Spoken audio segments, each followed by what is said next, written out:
महाराष्ट्र की सत्ता के शीर्ष पर कौन सा नेता सफर तय करेगा, यह बहुत जल्द साफ होने वाला है। महायुति सत्ता पर काबिज होगी, यह तो साफ हो गया, लेकिन सीएम पद के चेहरे को लेकर सस्पेंस बना हुआ है। इस सस्पेंस के बीच डिप्टी सीएम रहे देवेंद्र फडणवीस दिल्ली पहुंच चुके हैं। बड़ी जानकारी आपको दे रहे हैं। 10:30 बजे एक बड़ी मीटिंग होनी है। फडणवीस की मुलाकात अमित शाह से कुछ देर के बाद होनी है। बीजेपी के राष्ट्रीय अध्यक्ष जेपी नड्डा भी होंगे। वैसे सूत्रों की माने तो मुख्यमंत्री कौन बनेगा यह सब तय हो चुका है, बस नाम का ऐलान बाकी है। और जो जानकारी मिल रही है उसके मुताबिक इस बार मुख्यमंत्री बीजेपी की तरफ से देवेंद्र फडणवीस को तय बताया जा रहा है। वैसे एनसीपी नेता अजीत पवार भी देवेंद्र फडणवीस को कमान सौंपने पर राजी हो गए हैं, यह भी सूत्रों के हवाले से जानकारी है। उनके इस इशारे ने एकनाथ शिंदे की मुश्किलें बढ़ा दी है। महाराष्ट्र में सरकार का कार्यकाल 26 नवंबर को खत्म हो रहा है। ऐसे में नई सरकार का गठन हर हाल में मंगलवार तक होना जरूरी है। ऐसा ना होने की सूरत में राष्ट्रपति शासन राज्य में लगाना होगा। सूत्रों के मुताबिक एक मुख्यमंत्री और 2 डिप्टी सीएम का फॉर्मूला फिर से तय हुआ है। महायुति की पार्टियां हर 6-7 विधायक पर एक मंत्री पद का फॉर्मूला रखेंगी, यह भी फॉर्मूला फाइनल हुआ है। इस हिसाब से बीजेपी के 22 से 24, शिंदे गुट के 10 से 12 और अजित गुट के 8 से 10 विधायक मंत्री बनाए जा सकते हैं। हमारी पार्टी की क्लियर भूमिका है। जो हमारा केंद्रीय नेतृत्व है, मोदी जी है, अमित भाई है, नड्डा जी है, हमारा केंद्रीय पार्लियामेंट्री बोर्ड है, हमारे देवेंद्र जी, एकनाथ जी और अजित दादा, ये तीनों नेता है, ये सक्षम है निर्णय करने के लिए। हमारे दल की बैठक होगी, हमें चिंता क्या है। हमारे पास 132 विधायक है, 148 से 132 विधायक चुन के आए। कितना बड़ा स्ट्राइक रेट है। हम लोग अच्छे बहुमत के साथ है। एकनाथ शिंदे जी हमारे साथ है, हमारे साथ अजित पवार जी, हम सब मिलकर महायुति करके है। एकनाथ जी मुख्यमंत्री है। निश्चित रूप से हमारी बैठक होगी, केंद्रीय निरीक्षक आएंगे, हमारे दल का नेता चुना जाएगा। दूसरी तरफ महाविकास अघाड़ी में भी हलचल है। उद्धव ठाकरे के आवास मातोश्री में बैठक हुई। आदित्य ठाकरे को विधानसभा विधान परिषद दोनों सदनों में पार्टी का संयुक्त नेता चुना गया है। भास्कर जाधव शिवसेना यूबीटी के विधायक दल का नेता और सुनील प्रभु को चीफ विप चुना गया है। सूत्रों के मुताबिक कांग्रेस प्रदेश अध्यक्ष नाना पटोले ने इस्तीफे की पेशकश कर दी है। हालांकि पार्टी ने उन्हें पद पर बने रहने को कहा है। विधानसभा चुनाव में नाना पटोले ने ही कांग्रेस की टिकट बांटी थी।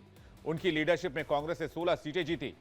पिछले चुनाव में कांग्रेस का वोट शेयर 16.1% था, जो इस बार घटकर 12.42% रह गया। शायद इसलिए नाना पटोले ने इस्तीफे की पेशकश की, लेकिन इसे स्वीकार नहीं किया गया है।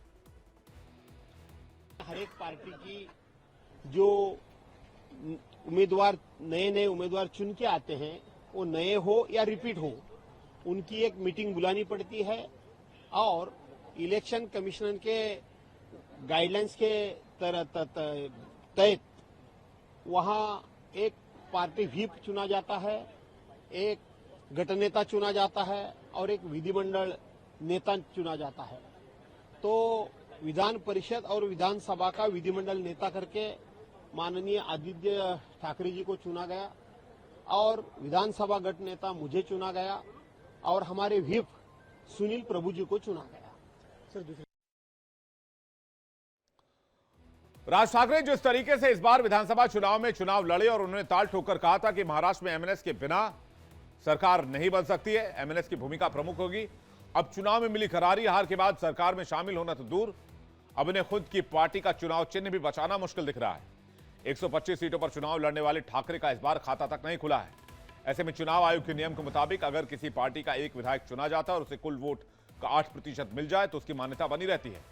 अगर 2 विधायक चुने जाते हैं और कुल वोट का 6% मिल जाए, अगर 3 विधायक चुने जाते हैं, कुल वोट का 3% मिल जाए, तो ही चुनाव आयोग की शर्तें पूरी होती हैं और पार्टी की मान्यता बनी रहती है। ऐसे में एमएनएस का चुनाव चिन्ह अब चला जाएगा। एमएनएस को इस बार सिर्फ 1.6% वोट से संतोष करना पड़ा है। उनकी पार्टी के सियासी सफर पर भी जल्दी से नजर डाल लेते हैं। 2009 में 13 विधायक और वोट प्रतिशत 5.71%, 2014 में 1 विधायक और वोट प्रतिशत 3.15%, 2019 में 1 विधायक, वोट प्रतिशत 2.25% और इस बार 2024 में पार्टी गिरकर 0 के नंबर पर पहुंच गई और वोट परसेंटेज 1.6%। मनसे पार्टी की मान्यता रद्द करने का मतलब है कि मनसे को रेलवे इंजन चुनाव चिन्ह भी नहीं मिलेगा। उन्हें अगले चुनाव में जो चुनाव चिन्ह फ्री होंगे उन्हीं में से किसी एक को चुनना होगा, लेकिन इससे पार्टी के नाम पर कोई असर नहीं होगा। राज ठाकरे की महाराष्ट्र नवनिर्माण सेना को इस इलेक्शन में एक भी सीट नहीं मिली।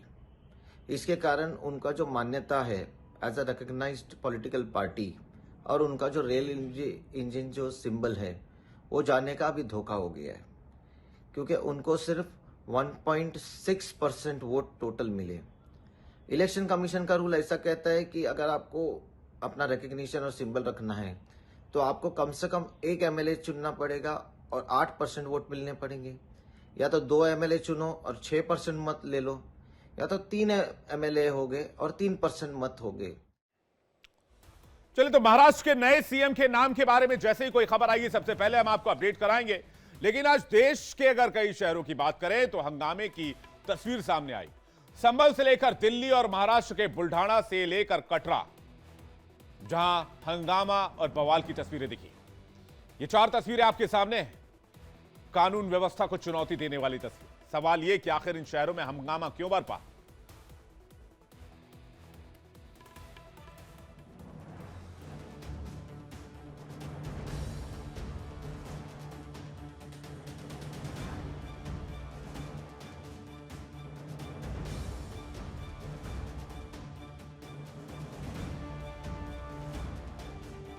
संभल में संग्राम,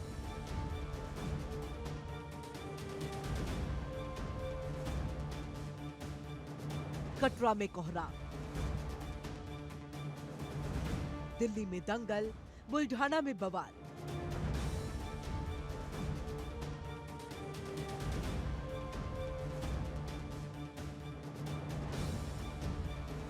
शहर शहर में बवाल, आखिर मचा क्यों कोहराम? ये हंगामा है क्यों बरपा? आज हमारा करना है। संभल से लेकर कटरा तक, दिल्ली से लेकर बुल्ढाना तक बवाल और हंगामा मचा हुआ है। संभल में जामा मस्जिद के सर्वे से शुरू हुआ बवाल उग्र होता चला गया।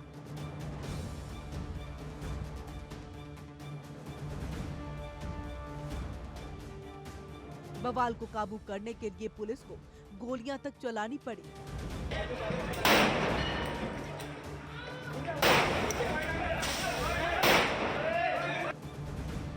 हिंसा में अब तक 4 लोगों की मौत हो चुकी है, जबकि 20 से ज्यादा लोग घायल हो गए हैं।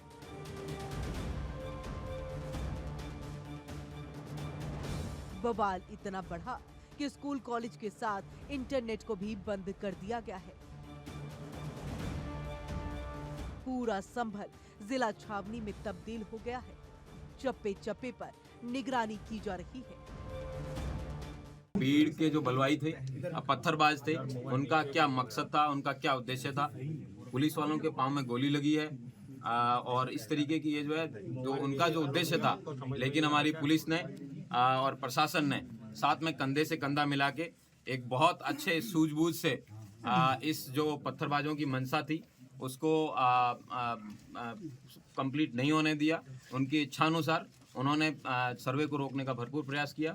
सर्वे शांतिपूर्ण कंप्लीट हुआ, जो कि माननीय न्यायालय के आदेश के अनुसार हो रहा था, और मैं उम्मीद करता हूं कि आगे भी ये शांति व्यवस्था कायम रहेगी और सभी पत्थरबाजों को आइडेंटिफाई किया जाएगा और जितने भी लोगों के खिलाफ मुकदमा लिखा गया है उन सब लोगों को गिरफ्तार करके जेल भेजा जाएगा। मुरादाबाद के कमिश्नर ने कहा कि घटना के पीछे साजिश की आशंका है। आरोपी पहले से तैयारी करके आए थे, फायरिंग भी की गई। संभल के सांसद जियाउर रहमान बर्क और स्थानीय विधायक के बेटे के खिलाफ एफआईआर दर्ज की गई है।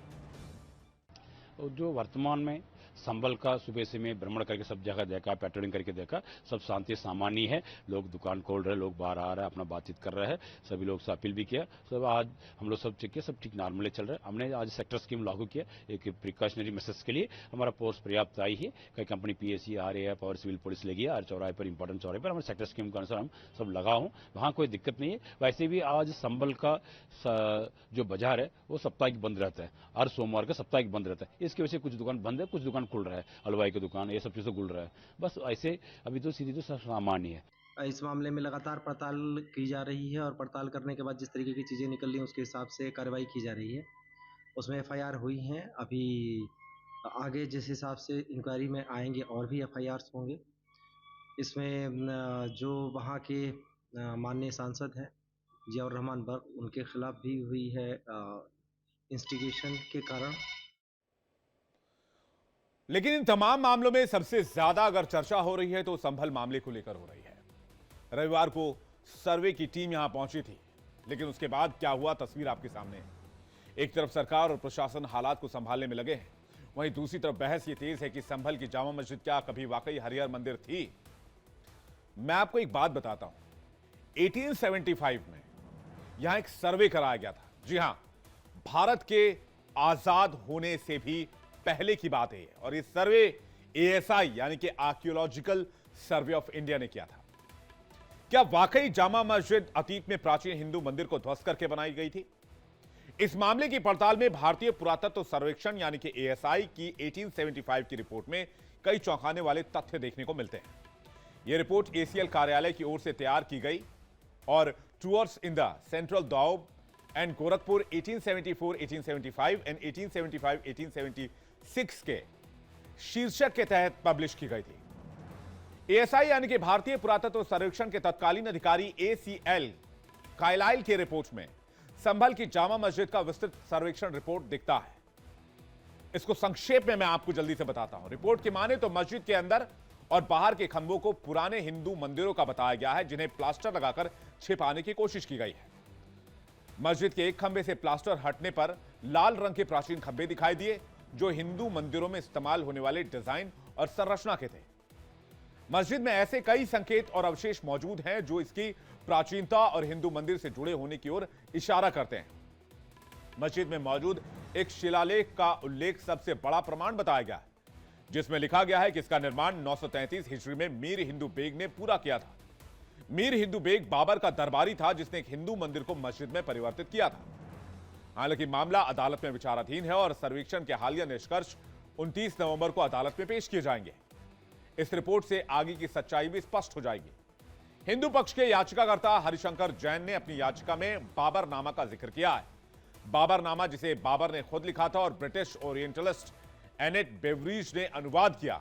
बाबरनामा के पेज 687 पर साफ लिखा है कि बाबर के आदेश पर उसके दरबारी मीर बाकी ने हिंदू मंदिर को, संभल के हिंदू मंदिर को जामा मस्जिद में परिवर्तित किया और यह विवरण शिलालेख से मेल खाता है।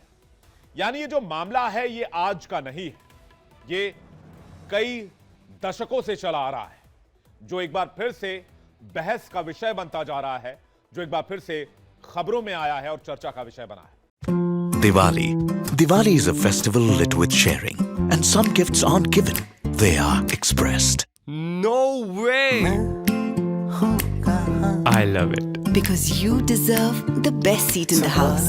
Where did it go? Mom, have you seen my straightener? No. Go check the living room.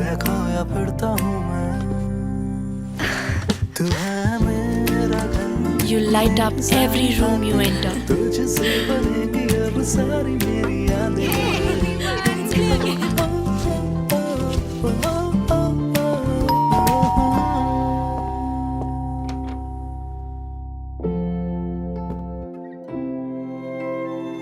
So your friends can taste the love in your food.